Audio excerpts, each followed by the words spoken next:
આજે આપણી સાથે જોડાઈ રહ્યા છે આશાપુરી વિઘ્નહર્તા કે ભાઈ આ આખી ટીમનો ટોટલ ખર્ચો કેવી રીતે મેનેજ કરવો, સૌથી મુશ્કેલીનો દિવસ એટલે આગમન કરવું પોસિબલ નહીં હતું. ક્યારે એવો સમય આવ્યો અને તમને લાગ્યો કે હવે આ નહીં થઈ શકે? ઇન્ડિયામાં સૌથી મોટું જે આગમન કરે છે મુંબઈનું સુપરસીડ મંડળ ચિંતપોકલિકા ચિંતામણી અઝરુદ્દોની, એ બધા મંડળો દ્વારા એને ઉચકીને સાઈડ પર કરી દેવામાં આવી. એ જોશું તું આટલા વરસાદમાં બી એવી પરિસ્થિતિ છે તો આપણે એક આગમનને સ્કીપ કરી દઈએ. પરંતુ સામેવાળા શું કરે એના કરતાં તમે શું વધારે કરી શકો એનામાં વધારે મહેનત કરો તો મળશે. 9 ઓગસ્ટને રવિવારના રોજ આ આગમન યાત્રામાં જોડવા માટે અમારા મંડળ તરફથી હાર્દિક આમંત્રણ છે.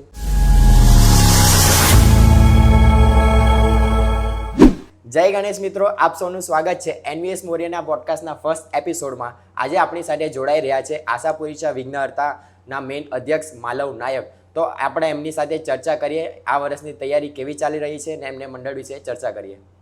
સૌ પ્રથમ તમારા મંડળની સ્થાપના ક્યારે અને કેવી રીતે થઈ? જય ગણેશ મિત્રો, અમારા મંડળની સ્થાપના 1981માં અમારા વડીલો દ્વારા એક નાની દુકાનમાંથી શરૂઆત કરવામાં આવી હતી અને આ 2024માં અમે 46મા વર્ષમાં મંગળ પ્રવેશ કરી રહ્યા છીએ.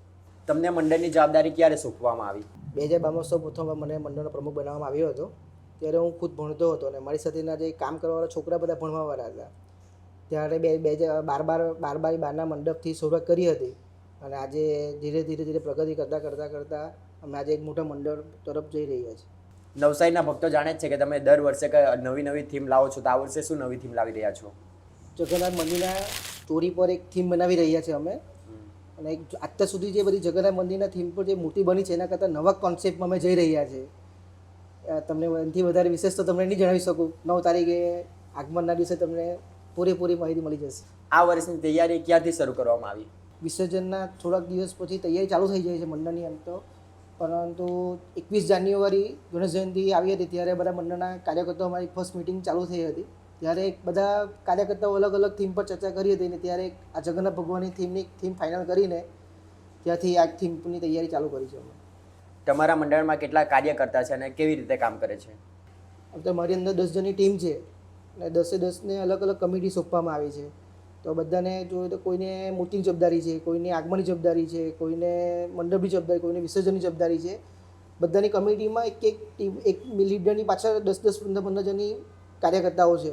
એ બધાને મળાવીને ટોટલ 100+ કાર્યકર્તાઓની ટીમ કાર્યરત છે. તમારા મંડળ માટે સૌથી મોટી ચેલેન્જ શું? દર વર્ષે નવી થીમ વિચારવાની અને એનો અભ્યાસ કરીને એ નવી થીમને બધા ભક્તો સુધી પહોંચાડવાનું સૌથી ચેલેન્જિંગ કામ હોય છે. અને બીજું ફંડિંગ, કે ભાઈ આ આખી ટીમનો ટોટલ ખર્ચો કેવી રીતે મેનેજ કરવો એક ચેલેન્જિંગ હોય છે. સૌથી મોટો ખર્ચ ક્યાં થાય છે? એમ તો બધા કાર્યક્રમ માટે એક બજેટ પહેલેથી નક્કી કરવામાં આવતું હોય છે, પરંતુ આ વખતે 2 ખર્ચા થોડાક વધારે છે. મંડળમાં બજેટ વધારે ગયું છે કેમ કે એક નવી ટોલી બનાવી છે અને એક બાપાના આભૂષણ નવા બનાવી રહ્યા છે. કે પડદા પાછળની મહેનત, લોકો ફક્ત સ્ટેજ કે આયોજન જોઈ છે પણ એની પાછળ રાત દિવસની જે મહેનત છે તે નથી જોતા. તો એમના વિશે કંઈ જણાવો. પડદા પાછળની મહેનતમાં તો ઘણા કાર્યકર્તાઓ હોય છે. જેની અમારી ટીમ છે કે ભાઈ કોઈ ફંડનું ઉઘરાવે એ બધું સામે નથી આવતું. જે મંડપમાં કામ કરતું હોય, જે આગમનની તૈયારી કરતું હોય, એને અલગ અલગ જવાબદારી મળી છે. ઘણા છે એવા મહાપ્રસાદથી લઈને બહુ બધા કાર્યક્રમમાં અમારા એ લોકો બહાર નથી ખીલી આવતા. લોકો અધ્યક્ષ તરીકે ખાલી જોતા હોય કે ભાઈ આ કામ વધારે કરે છે, પણ મારી પાછળ કરવાવાળા બહુ મારા કરતાં વધારે કામ કરવાવાળા ઘણા કાર્યકર્તાઓ છે કે દિવસ રાત આપી રહી છે. કે જેના કામ મૂર્તિ બનાવવાની જેની જવાબદારી છે તે સવારે વહેલા જાય છે, તે રાતના એનો ટાઈમ નથી કે ભાઈ આટલા વાગે કામ પતી જ જવાનું છે. કાર્યકર્તાઓ સિવાય બીજા ઘણા બધા બી એવા છે કે ભાઈ જેના પડદા પાછળનું મહત્ત્વ વધારે છે. તો સ્કેચ આર્ટિસ્ટ છે આપણા નચિકેતભાઈ, દીપકભાઈ, મૂર્તિકાર, મંડપમાં જે અમારા કિરણભાઈ છે, તે એવા ઘણા બધા છે. આગમનમાં બી જે બધા અમારામાં જે ડીજે લઈને આવતા હોય, બેસ પર આવતા હોય, એ લોકોનો બી આખો વર્ષ અમારે છે ને કોન્ટેક્ટ ચાલુ જ હોય છે. કંઈ ને કંઈ રીતે વાતચીત ચાલુ રહેતી હોય છે. સ્કેચ આર્ટિસ્ટ છે તેનો આ વખત તમારો સ્કેચ બહુ વહેલો તૈયાર થઈ ગયો હતો. તો બી એના પછી આવતા વર્ષે શું કરવાના તેને બી એને અમુક 2-3 પ્લાન બતાવ્યા છે કે આપણે બીજા આવતા વર્ષે આવું કરી શકીએ એમ.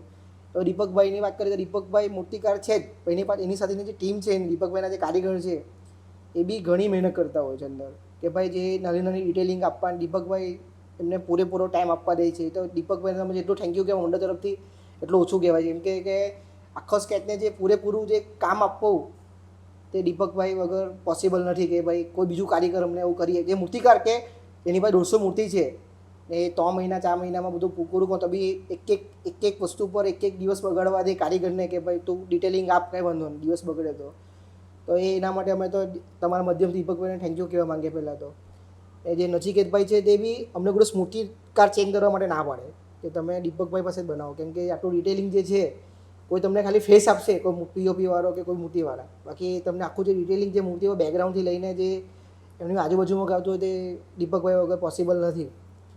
પછી મંડપમાં તો જે થીમ, જે મૂર્તિના રિલેટેડ કામ કરવાનું હોય આગળ, તે અમારા કિરણભાઈ બી અમારી પાસે ઘણો ઓર્ડર રહેતો હોય છે, છતાં પણ અમારામાં એકદમ પરફેક્ટલી પોતાનો આ બધા કેવા છે અમારા પોતાના અમારા મંડળના કાર્યકર્તા હોય, સભ્યો એવું જ લાગે અમને. દીપકભાઈની ઓફિસે બેઠા તો કોઈ એવું લાગતું નથી કે અમે મૂર્તિકારની ઓફિસે છે, પોતાનું મંડળના કાર્યકર્તા છે એવું ફીલ થાય ને ઓફિસે બેઠા હોય તો. મૂર્તિકાર આજે ખુદ મંડપવાળાને વાત કરી છે તો થઈ જાય ટેન્શન હું લે ભાઈ, શું કહું છે ફોન પર વાગીએ નહીં મળવાનું, હું ટાઈમ ખોટો બગાડતા મારા બંનેનો એવું કામ છે. એનું કંઈ એક્સ્ટ્રા કંઈ કરે એવું બધું બીજા બધા જેવું વ્યવહાર નથી કે ભાઈ એક વસ્તુની કમ્પેર કરીએ એમ. જેવા આગમનના બી બધા આર્ટિસ્ટ અમારા જે આવતા હોય એનું બી આખું વર્ષ એવું જ છે કે ભાઈ શું નવું કરીએ આવતા વર્ષે. બધામાં આખો પ્રોગ્રામ સક્સેસ કરવામાં, ગણેશ ઉત્સવ આખો પ્લાનિંગથી કરવામાં બધાનો બહુ હાથ છે એમ. કોઈને દેખાતું નથી પણ એમ એ બધા અમારા પેલા કહેવાય એમ કિંગ કહેવાય.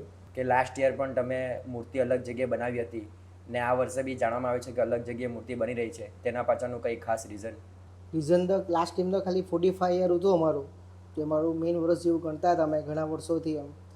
એના માટે ખાલી મંડળે ઘણા વર્ષોથી અમારી આયોજન હતું કે ભાઈ મૂર્તિ આપણે અલગ જગ્યાએ બનાવીએ તો હું છેલ્લે આગમનના ફર્સ્ટ ડે લોકોને જોવા મળે બધા ભક્તોને એમ, તો વધારે જે કાર્યકર્તાનો ભક્તોનો હરખ રહે ને વધારે હોય એમ કે ભાઈ શું બનવાનું છે.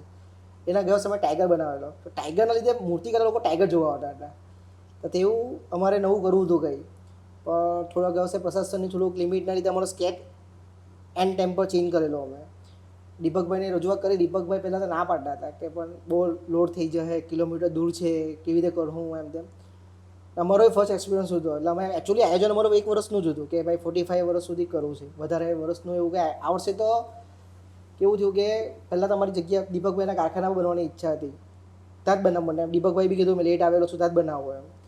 પછી જે પ્રમાણે સ્કેચ બહાર પડતો ગયો, અમારો બનતો ગયો તે પ્રમાણે અમને એવું થઈ ગયું કે આ મૂર્તિ તો અમારે બહાર જ બનાવવી જોઈએ, દીપકભાઈ ત્યાં બના કારખાનામાં બનવા કરતાં.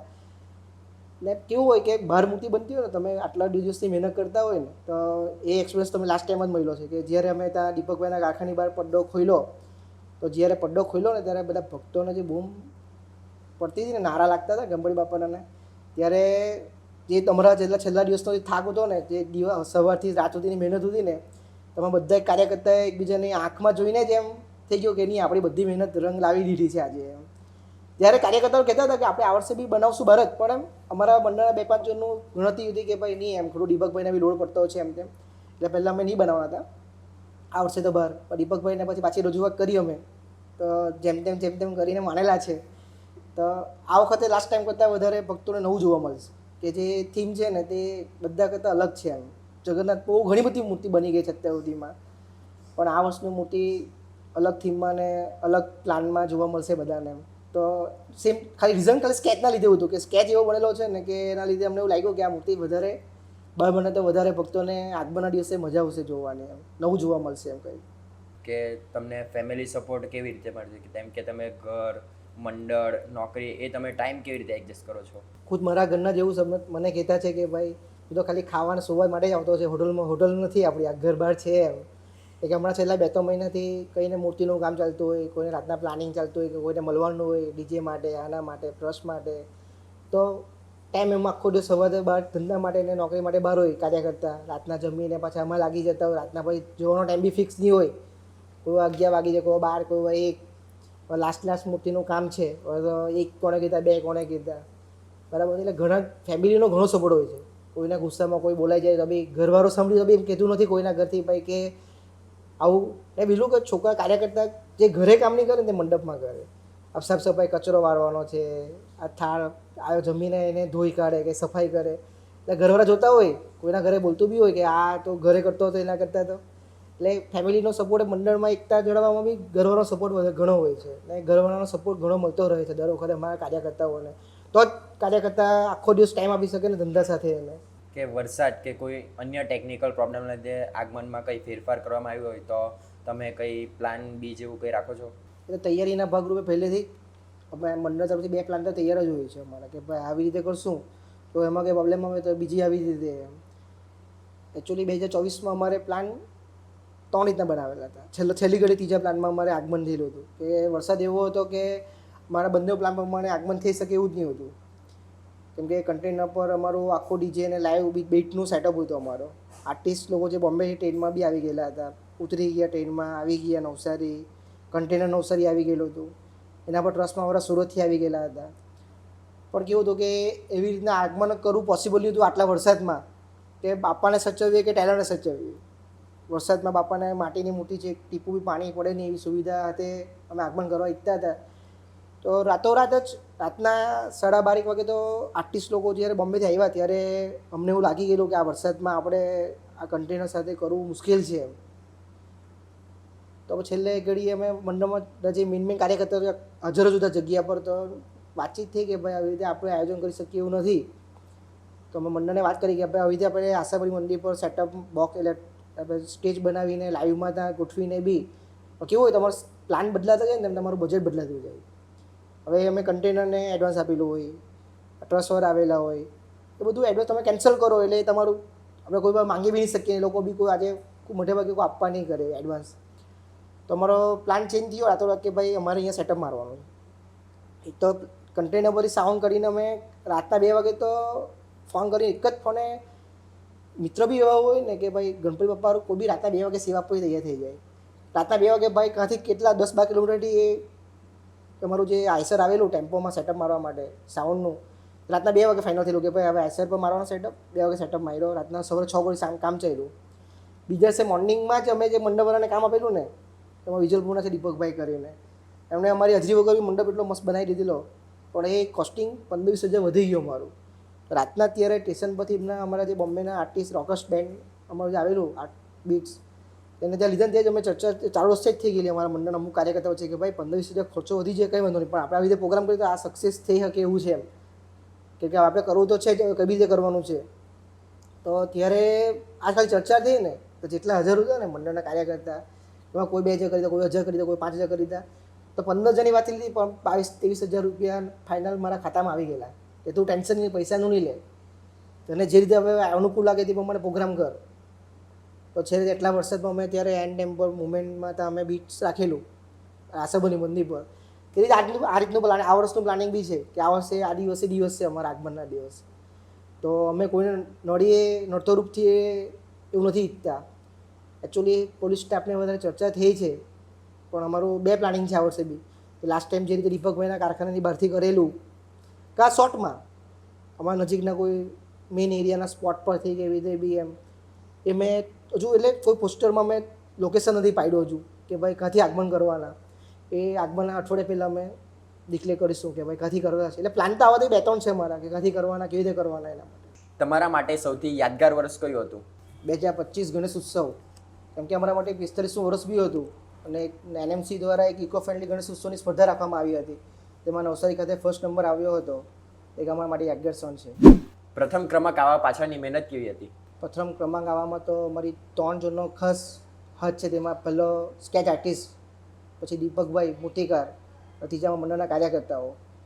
કેમ કે આ સ્કેચ આર્ટિસ્ટ નચિકેતભાઈ સાલુંકે એકદમ આર્ટ એ નવા દર વર્ષે નવા કોન્સેપ્ટ આપે છે. છેલ્લા વર્ષે એમના માટે બી ખૂબ ખરાબ સમય હતો, છતાં પણ અમને થોડો કરીને બી આખો એમને પૂરો સ્કેચ કરી આપ્યો હતો. અને એ સ્કેચની રજૂઆત કરે છે દીપકભાઈ. તેમાં ડિટેલિંગ ફૂલ નાના પોઈન્ટ્સ બી ડિટેલમાં કામ કરીને અમને એક સરસ મૂર્તિ બનાવી આપવામાં આવી હતી. અને મંડળના કાર્યકર્તાઓ અલગ જગ્યા પર ફર્સ્ટ ટાઈમ મૂર્તિ બની હતી. તો દિવસ સવારથી 7 વાગ્યાથી તે દીપકભાઈ અંદર જવાનું, એમના કારીગરને લેવાના, ત્યાંથી રાતના 12-1 વાગ્યા સુધી જ્યારે કામ પતે ત્યાં સુધી શિફ્ટિંગમાં કામ ચાલતું હતું કે ભાઈ કોઈ સવારે જાય, કોઈ સાંજે જાય. પણ તો મહેનતના લીધે પ્રથમ નંબર આવ્યો હતો. એવી કોઈ ઘટના જે ક્યારેય ના ભૂલી શકાય? 2024નું આગમન, કારણ કે એ દિવસે એવો ધોધમાર વરસાદ હતો, એ દિવસે આગમન કરવું પોસિબલ નહીં હતું, છતાં ઘણા મંડળોના સપોર્ટ હતા આપણી પર કે ડેલી સવારથી ફોન આવતા હતા કે તમે ટેન્શન નહીં, તમે તમારી સાથે છે. એક મુમેન્ટ છે અમારા માટે કે જ્યારે લુન્સી પર મૂર્તિ આવી હતી ને ત્યારે એક બસને મૂર્તિ એવી ફસાઈ હતી કે બાજુમાં એક કાર પાર્કિંગ કરી લીધી ને કોઈ માલિક હાજર હતો નહીં, તો એ બધા મંડળો દ્વારા એને ઉચકીને સાઈડ પર કરી દેવામાં આવી હતી. એ જોશું હતું આટલા વરસાદમાં બી, અને બધા ભક્તો બી ઘણો સાથ આપ્યો હતો કે છેલ્લે સુધી મંડપમાં મૂર્તિ પહોંચે ત્યાં સુધીમાં ઘણી સંખ્યામાં ભક્તો બી હાજર હતા. ક્યારે એવો સમય આવ્યો અને તમને લાગ્યો કે હવે આ નહીં થઈ શકે? 2025નું આગમન, કેમ કે એ દિવસે પણ આગમનના દિવસે એના થોડા દિવસ પહેલાં એવું ડિક્લેર કરવામાં આવ્યું હતું કે રિલેટેડ છે આ તારીખે. તો એ દિવસે એના 1-2 દિવસ પહેલાંમાં મંડળની મિટિંગ થઈ હતી, ત્યારે મેં મંડળને રજૂઆત કરી હતી કે આપણે આવું રિલેટેડ છે, લાસ્ટ ટાઈમ 2024 એવું પરિસ્થિતિ છે, તો આપણે એક આગમનને સ્કીપ કરી દઈએ. પરંતુ મંડળના કાર્યકર્તાઓ સામેની સાઈડને હું એક સાઈડ હતો કે ભાઈ મંડળના કાર્યકર્તાઓ કે તારીખ ડિક્લેર કરી દીધી છે, બાપા પર ભરોસો રાખો, આપણે લાસ્ટ ટાઈમ જેવું નહીં થશે. એ બધાની બાપા પર એક શ્રદ્ધા અને એક આશાથી અમે આગમન કર્યું હતું, અને તો પણ એ દિવસે રિલેટેડ થતું છતાં પણ એક વરસાદ નહીં પડ્યો, એક અમારા માટે ચમત્કાર જેવું જ હતું. એમ તમારા મતે સોશિયલ મીડિયાની ગણેશ ઉત્સવમાં ભૂમિકા શું? એક તો નાના મંડળ અને મોટા મંડળ સુધી પહોંચાડવામાં જે હાઈપ સોશિયલ મીડિયા દ્વારા મળે છે, કે અમારું જ જોવું તો એક નાના 2019થી અત્યાર સુધીમાં મંડળની જે હાઈપ મળી છે, એમાં સોશિયલ મીડિયા સૌથી મોટો હાથ છે. ઘણા મંડળો એવા છે કે છેલ્લા થોડાક ટાઈમમાં વધારે ઉપર નીકળી આવ્યા છે, એમાં સોશિયલ મીડિયા સૌથી વધારે હાથ હોય છે. હવે પછી તારીખ, કોઈનું આગમનની તારીખ લોકો સુધી પહોંચાડે, એક એકઠા કરે છે પબ્લિકને, કે કાર્યકર્તા બધા ભક્તો ભેગા થાય, એનું મોટું કારણ લોકો સુધી સંદેશો પહોંચાડવાનું કામ સોશિયલ મીડિયાનું હોય છે.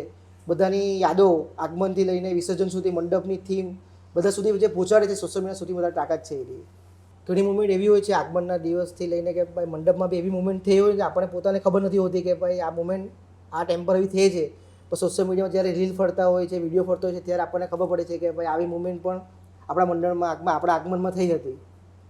આજના યુવાનો માટે કઈ સંદેશ આપવો હોય તો તમે શું આપશો? નાનાથી લઈને મોટા લોકો સુધી તમામનો એક પ્રિય તહેવાર છે ગણેશ ઉત્સવ. સામેવાળા શું કરે એના કરતાં તમે શું વધારે કરી શકો એનામાં વધારે મહેનત કરો, તો અમારો સંદેશો છે. દેખાદેખી કરવા કરતાં તમે તમારા થીમ પર કે ભાઈ કોઈ બી વસ્તુ પર વધારે મહેનત કરીને તમે તમારા મંડળને કેવી રીતે નિખારી શકો એના પર મહેનત કરવી જોઈએ. અમારું મંડળ પણ નાનું હતું, ધીમે ધીમે મહેનત કરતાં નવા કોન્સેપ્ટ પર કામ કરતાં બધા કાર્યકર્તાઓની મહેનતનો રંગ અમને હમણાં દેખાઈ રહ્યો છે. તમારા આગમન વિશે જણાવો અને આગમનની ડેટ શું છે? 9 ઓગસ્ટને રવિવારના રોજ અમારા મંડળનું આગમન છે. આ વર્ષમાં ખાસ આકર્ષણમાં શું છે?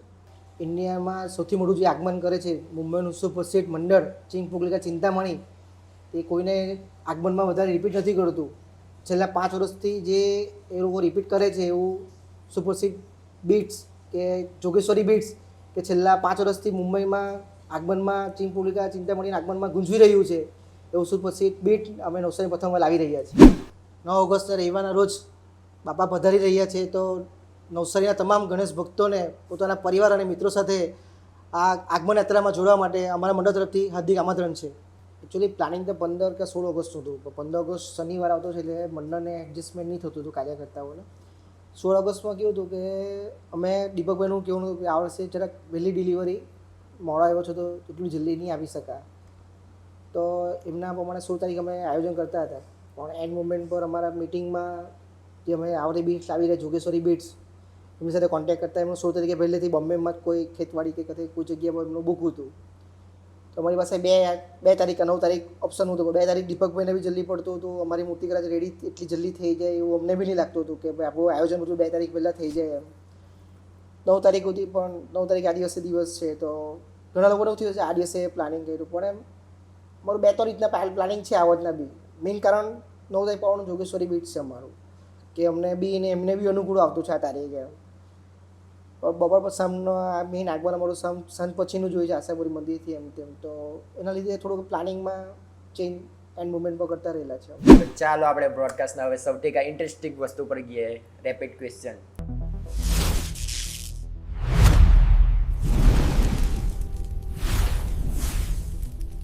સૌથી ખુશીનો ક્ષણ? આગમન. સૌથી મુશ્કેલીનો દિવસ? વિસર્જન. મનપસંદ પ્રસાદ? મોદક. મંડળની બેસ્ટ મુમેન્ટ? મંડળની મીટિંગ. તમારા મંડળની ટેગલાઈન? મઝા બાપા મઝા ઉત્સવ. મંડળની એક એવી પરંપરા જે ક્યારે ના બદલાવી જોઈએ? એકતા. આજે ખૂબ આનંદ થયો. આશાપુરી વિઘ્નહર્તાના મંડળના અધ્યક્ષ જ્યારે વાત કરી, આજે એમના મંડળની નવી માહિતી જાણી. આવી જ માહિતી જાણવા માટે ફોલો કરો NVS મોરિયા, લાઇક કરો અને સબસ્ક્રાઇબ કરો અને શેર કરો. તો હવે કોમેન્ટ કરી જણાવો કે અમે હવે કયા મંડળ સાથે ચર્ચા કરીએ. જય ગણેશ.